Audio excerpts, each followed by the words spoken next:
성경이 지금 계속해서 밝히고자 하는 바는 예수님은 죄 없이 죽으셨다는 겁니다. 예수님이 죄가 있으시면 안 되는 거죠. 자기 죄로 죽지 않으셨다는 겁니다. 그것이 정치적인 죄든 아니면 그 어떤 죄든 죄 때문에 죽으신 것이 아니라는 겁니다. 그것을 입증하는 기록들이 바로 이 내용입니다. 심지어 누구를 통해서도 빌라도라고 하는 로마 총독을 통해서도 무죄로 입증되었다는 겁니다. 무죄로 입증되었다라고 하는 것이 어떻게 드러났느냐 하는 것을 차례대로 지금 시간별로 기록을 남겨놓고 있는 겁니다. 예수님을 체포한 유대 지도자들이 아침 일찍에 즉각적으로 모였다.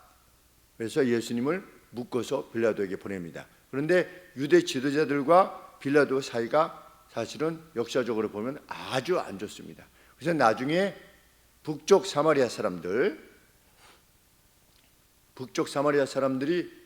로마의 사절단을 보내가지고 황제한테 이 총독 바꿔주시오 라고 할 정도로 아주 악했던 자였습니다.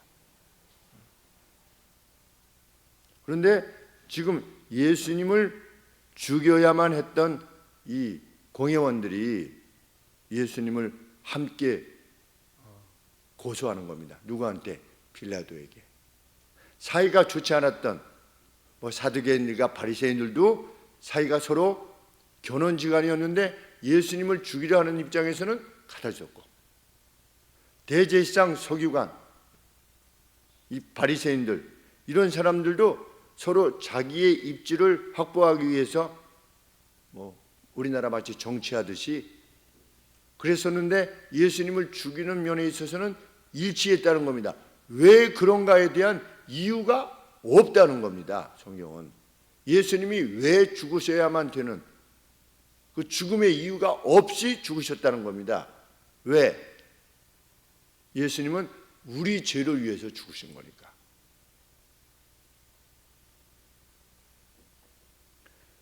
빌라도의 질문을 보면 그들이 예수님에게 유대인의 왕을 자처하였다라고 하는 제목을 씌운 것이 분명합니다. 왜냐하면 빌라도가 이렇게 묻기 때문입니다.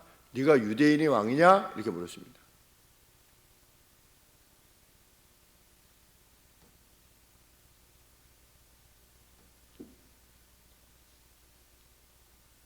물었던 빌라도에 대해서 잠깐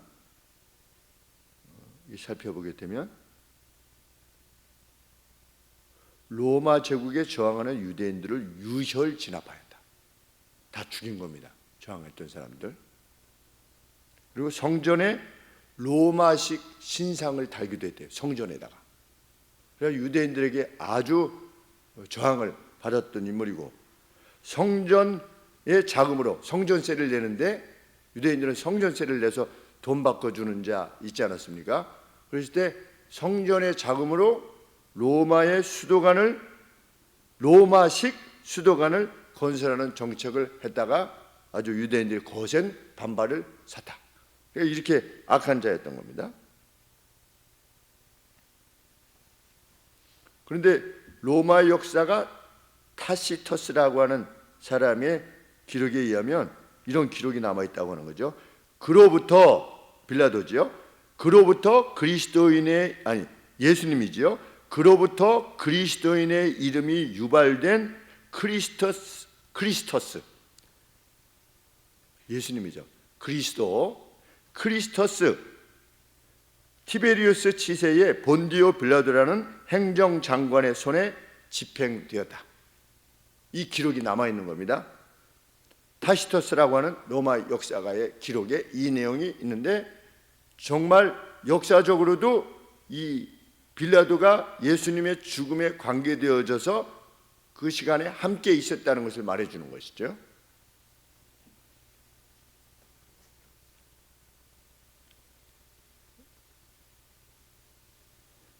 공관복음의 다른 이 내용을 보면 예수님이 고소된 그 고소 내용이 뭐냐면 치안 방해의 죄, 치안을 방해했다.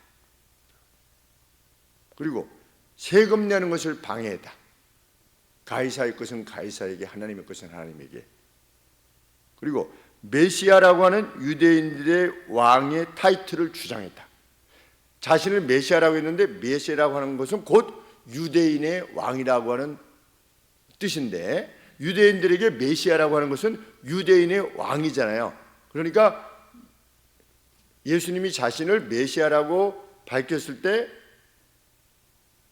이 예수라는 자가 유대인의 왕이라고 자기를 주장합니다. 이렇게 지금 고소를 한 겁니다.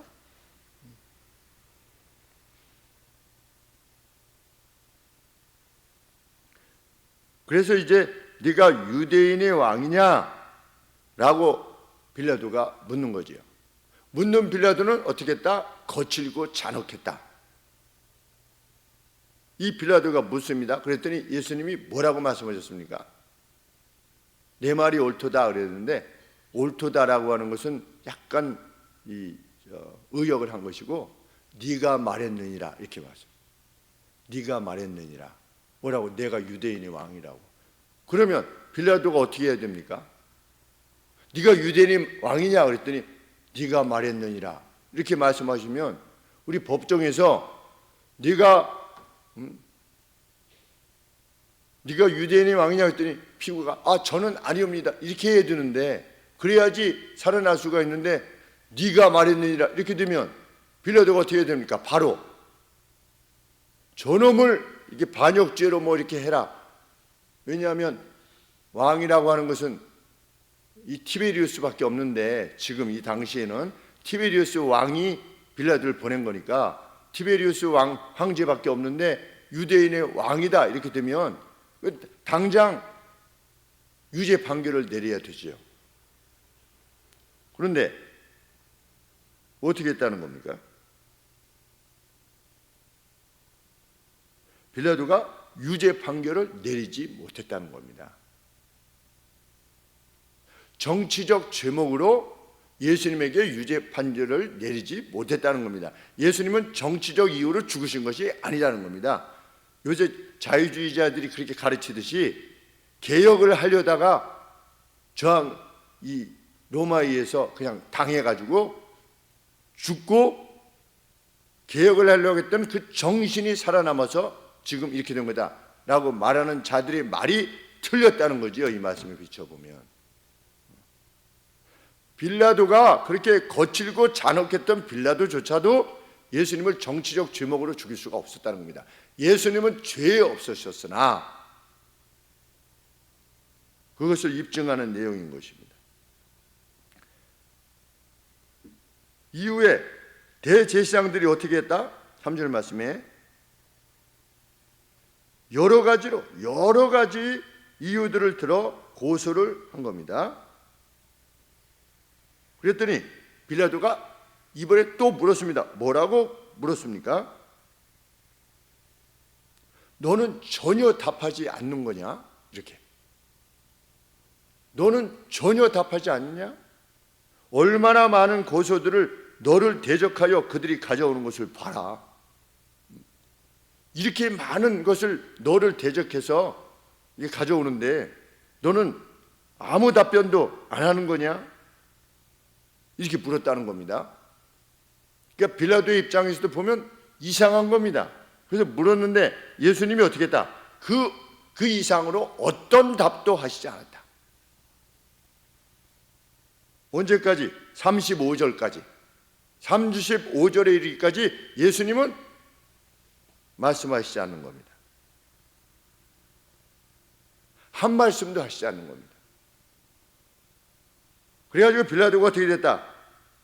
5절 말씀해 보니까 빌라도가 말불했다.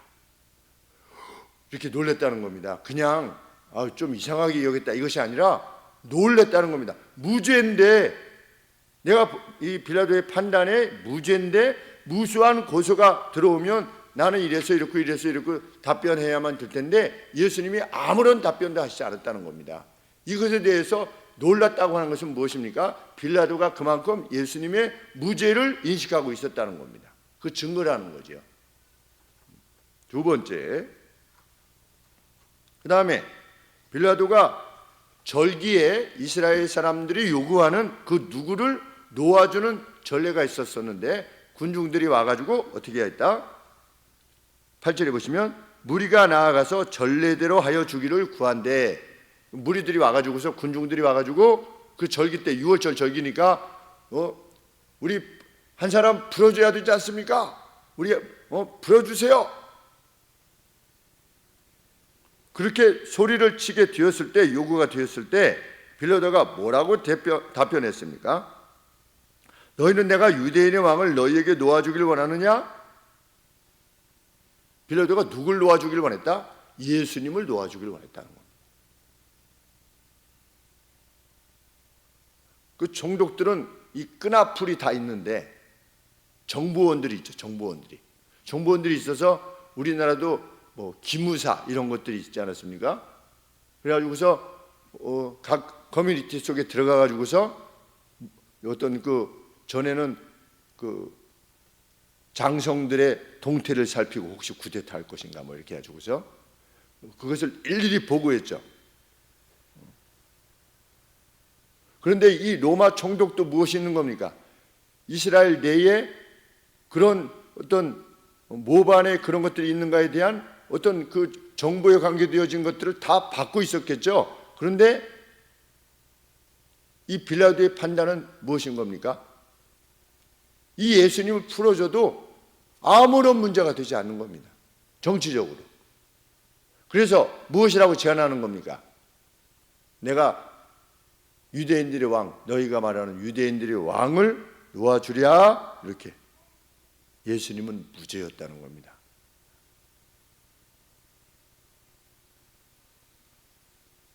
그랬더니 도리어 바라바를 놓아달라 하였다. 그러자 빌라도가 또 뭐라고 말했습니까? 그러면 너희가 유대인의 왕이라고 하는 이 사람에 대해서는 내가 무엇을 해야만 하냐 그랬습니다. 여기서 강조점은 무엇입니까? 너희가 유대인의 왕이라고 말하는, 나는 이 사람을 유대인의 왕으로 보지 않는다는 겁니다. 이 사람도 유대인의 왕이라고 네가 말했느니나 말은 하지만 어떤 정치적 위험이 전혀 없는 인물이라고 하는 것을 나도 안다는 겁니다.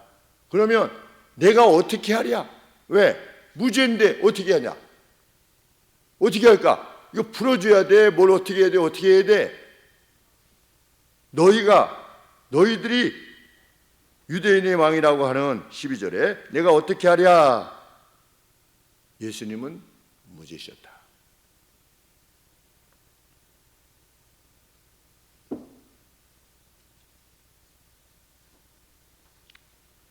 이후에 빌라도가 군중들의 격한 요구에 마지못해서 예수님을 십자가에 못 박히도록 내어 주었음에도 불구하고 마가는 그가 무엇을 하지 않았다? 뭐가 있어야 됩니까? 이렇게 되면 20절 말씀에 희롱을 다한 후 자색 옷을 벗기고 도로 그의 옷을 입히고 십자가에 못 박으려고 끌고 나가니라. 15절에 빌라도가 무리에게 만족을 주고자 하여 바라바는 놓아주고 예수는 채찍질하고 십자가에 못 박히게 넘겨주니라. 재판의 판결이 있습니까? 없습니까? 유죄라고 하는 판결이 있습니까? 없습니까? 유죄라고 하는 판결 자체가 없었다는 겁니다. 법정으로 무효라는 겁니다. 유죄를 입증할 그 어떤 것도 없었다는 겁니다. 누가? 예수님의 죽음이. 죄 없는 자가 죽은 겁니다.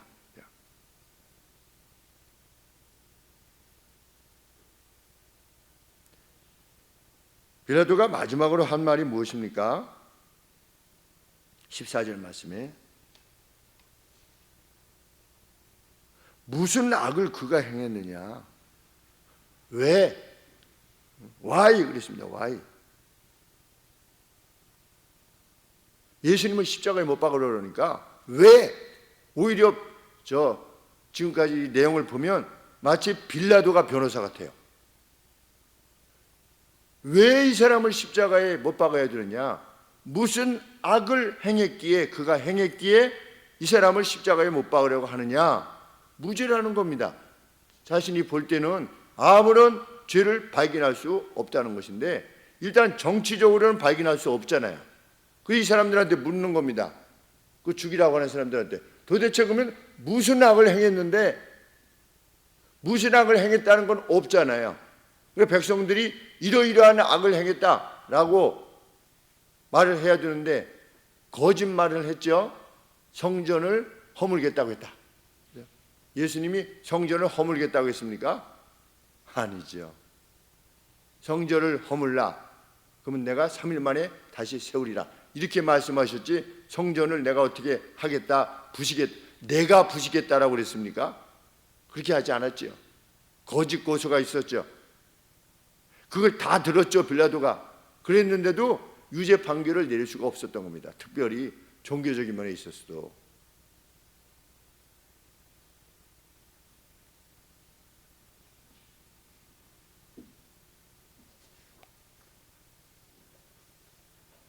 왜, 무슨 악을 행했기에, 이것이 이제 메인 포인트지요.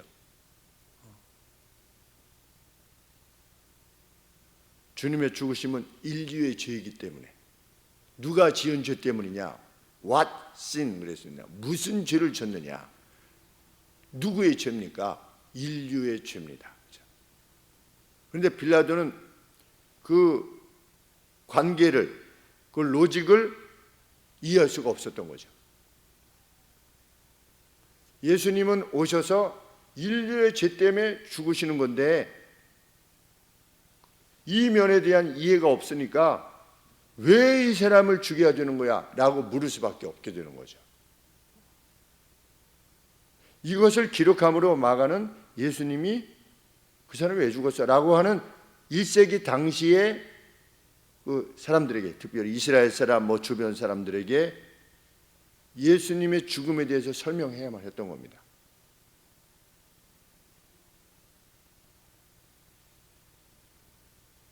이후에 예수님은 34절의 선언까지 아무런 말씀도 하시지 않으셨습니다.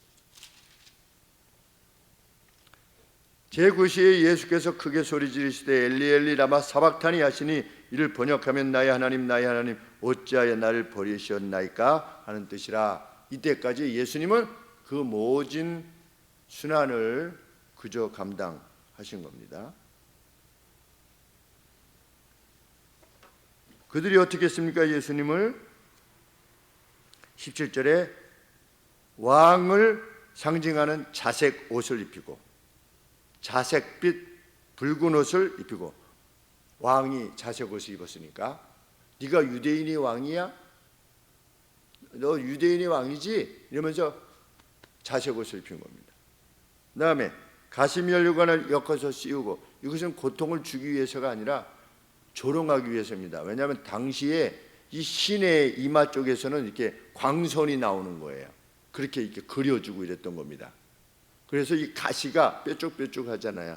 그러니까 마치 광선이 이렇게 광채가 나는 것처럼 이렇게 만든 겁니다. 네가 유대인의 왕이야? 막 번쩍번쩍해 라고 하면서 가시면류관을 만들어서 씌운 겁니다. 이렇게.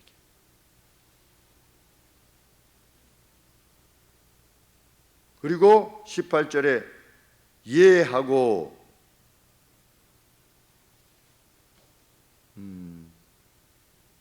예라고 하는 게 뭐냐? 칭송하며, 칭송했다.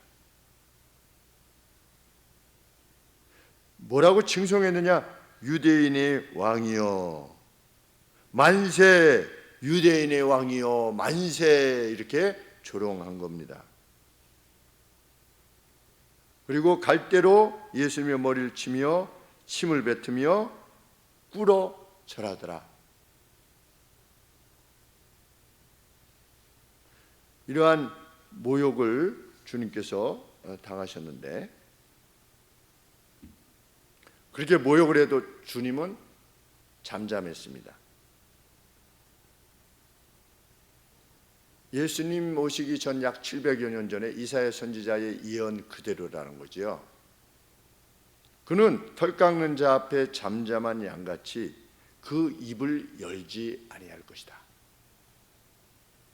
예수님은 그 어떤 입도 열지 않았던 겁니다. 자기를 변호하시지 않은 겁니다. 왜?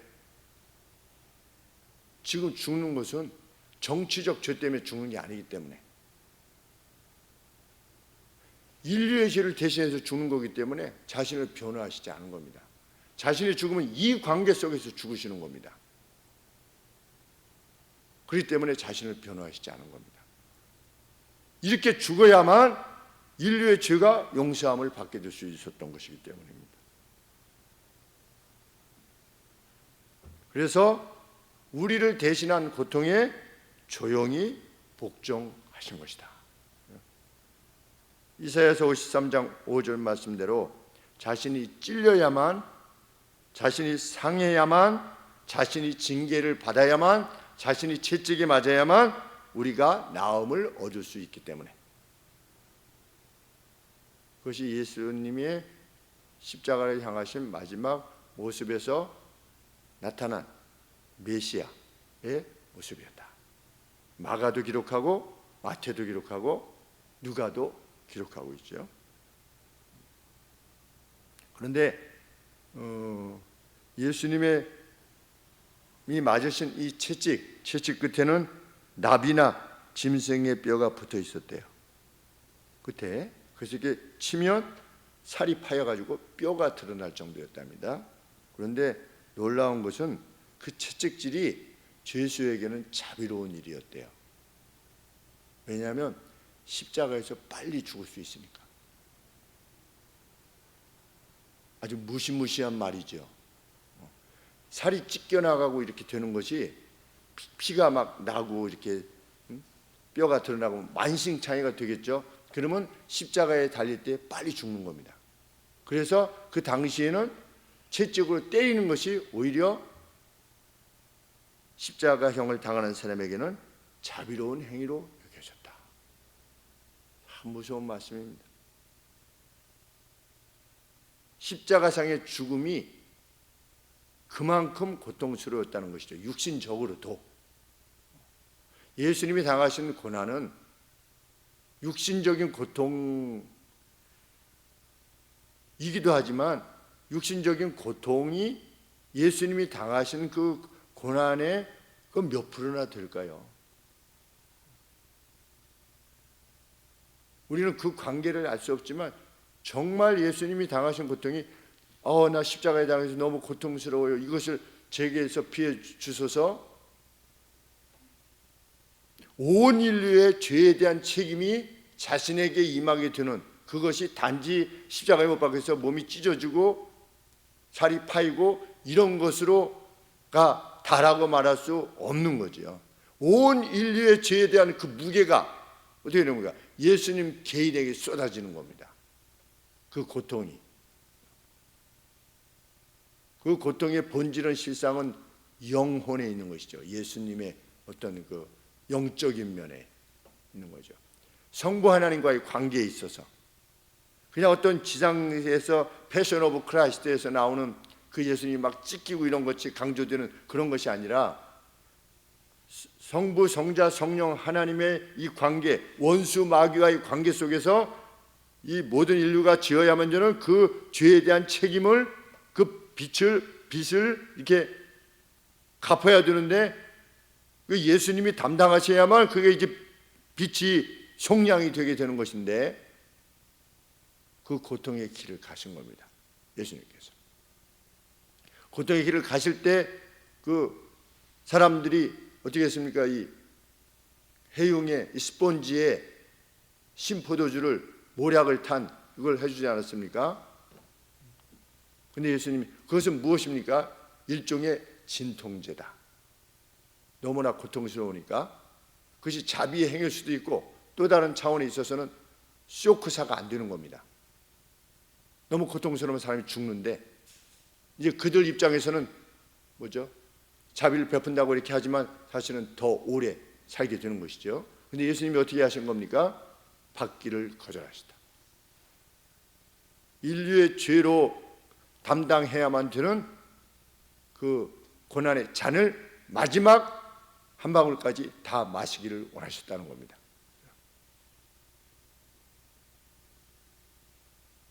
주님은 거절되셨음에도 불구하고 그 길을 가신 겁니다. 주님은 자신이 그들을 위해서 죽어주시는데 그들이 거절한 거지요. 거절했는데도 예수님은 그 길을 가신 겁니다. 이것이 그리스도의 길이고 그리스도인의 길이기를 원하는 겁니다. 우리가 궁극적 승리를 믿고 십자가 뒤에 영광을 바라보고 십자가 뒤에 인류가 죄로부터 자유케 되어서 송아지가 외양간에서 나와서 뛰는 것 같이 그렇게 죄에 대한 책임을 면하고 즐거워하는 그걸 바라보고 이 고난의 길을 가신 거지요. 예수님께서. 우리도 그리스도인으로서 그 길을 가는 것입니다. 우리가 그 누구를 살리기 위해서, 그 누구를 용기 있게 하기 위해서, 그 누구에게 영생을 주고 삶의 의미를 되찾아 주기 위해서 필요하다면 십자가의 길을 가려고 하는 이유인 줄 압니다. 그것이 우리를 위해서 주신 사랑입니다. 우리 주님의 사랑. 우리가 주님의 사랑을 의심할 이유가 없는 겁니다. 하나님 나한테 왜 이러시는 겁니까? 이것이 불가한 이유입니다. 그만큼 주님은 우리를 사랑하신다. 그리고 그것을 이루셨다. 우리는 그 사랑 안에 있는 겁니다. 그리스도를 통하여, 그리스도에 의해, 그리스도를 위하여 우리가 불림을 받았습니다. 이미 우리는 영광스러운 존재고 그 사랑을 받은 존재다. 기쁘고 감사한 일이 아닐 수 없습니다. 이 기쁨을 가지고, 이 감사를 가지고 또 한 주간을 우리가 살기를 소원합니다. 기도하겠습니다. 설명되어질 수 없는 죽음을 죽으신 주님, 이렇게 저렇게 죽음의 이유들을 찾아보아도 빌라도가 찾지 못했을 뿐만 아니라 세상에 그 누구도 대속 외에는, 속전을 지불하신 것 외에는 그 어떤 마땅한 이유를 찾을 수 없습니다. 하나님, 주님은 그렇게 죽으셨습니다. 우리 위하여 대신 죽으시사 우리로 하여금 죄책을 면하게 하시고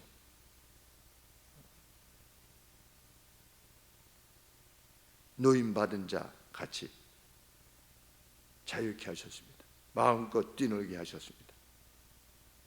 하나님, 때로 연약해서 우리가 죄를 범할 때가 있지만 그때는 손만 씻어도 된다고 우리에게 가르쳐 주심으로, 목욕을 다시 할 필요가 없다고 가르쳐 주심으로 예수님께서 우리를 위해서 베푸신 구속의 은혜가 얼마나 큰 것이고 자비하신 것인가를 분명히 하셨습니다. 하나님, 감사합니다. 그 감사로 일생을 살게 하여 주옵소서. 그리고 그것이 기쁨의 얼굴을 가능케 하여 주옵소서. 그 어떤 일에도 하나님, 그리스도의 일을 가게 하여 주옵소서. 예수님의 이름으로 기도합니다. 아멘.